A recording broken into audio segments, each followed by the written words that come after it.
সম্মানিত ভিউয়ার্স, আসসালামু আলাইকুম। আশা করছি আল্লাহর রহমতে সকলে ভালো আছেন। গরিব ঘরের রাজপুত্র 15তম পর্বে আপনাদেরকে স্বাগতম জানাচ্ছি। দেখতে দেখতে আমরা 14টি পর্ব দেখে ফেলেছি। 15তম পর্বটি অনেকটা ধামাকা হতে চলেছে। 14তম পর্বে মেঘলা রাতুলকে 300 কোটি টাকা লোন নিতে বাধ্য করেছে এবং কঠিন শর্ত জুড়ে দিয়েছে। 15তম পর্বে মেঘলা হঠাৎ করে শালিনা বিল্ডার্সের প্রজেক্টটি বাতিল করে দিতে পারে। এতে করে ব্যাংকের শর্ত অনুযায়ী রাতুলকে 15 দিনের মধ্যে সব টাকা ফেরত দিতে হতে পারে।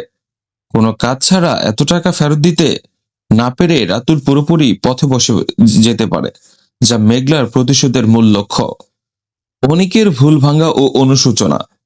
অনিক মেঘলাকে ভুল বুঝে ডিভোর্স দেওয়ার প্রক্রিয়া শুরু করেছে, কিন্তু সে যখন জানতে পারবে মেঘলাই শালেনা গ্রুপের আসল মালিক এবং সে আসলে রাতুলের মতো বেঈমানদের শাস্তি দিচ্ছে, তখন অনেকের মনে বড় ধরনের পরিবর্তন আসতে পারে।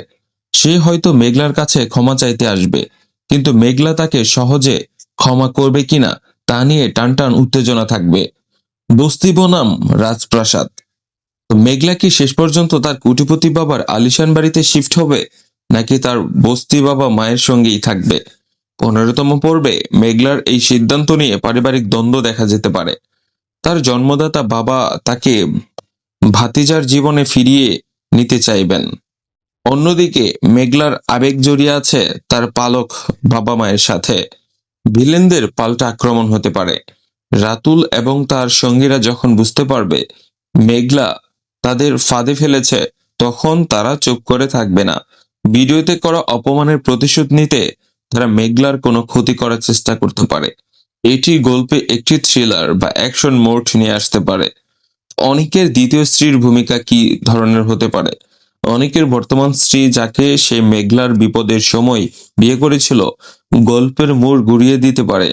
সে যখন দেখবে অনেক মেঘলার দিকে আবার ঝুঁকে পড়েছে, তখন সে নিজের অবস্থান শক্ত করে নিতে নতুন কোনো ষড়যন্ত্র করতে পারে। তো ভিউয়ার্স, কেমন লাগলো এই 15তম পর্বের এপিসোড রিভিউটি? যদি ভিডিওটি ভালো লাগে তাহলে অবশ্যই ভিডিওতে লাইক এবং চ্যানেলটিকে সাবস্ক্রাইব করতে ভুলবেন না।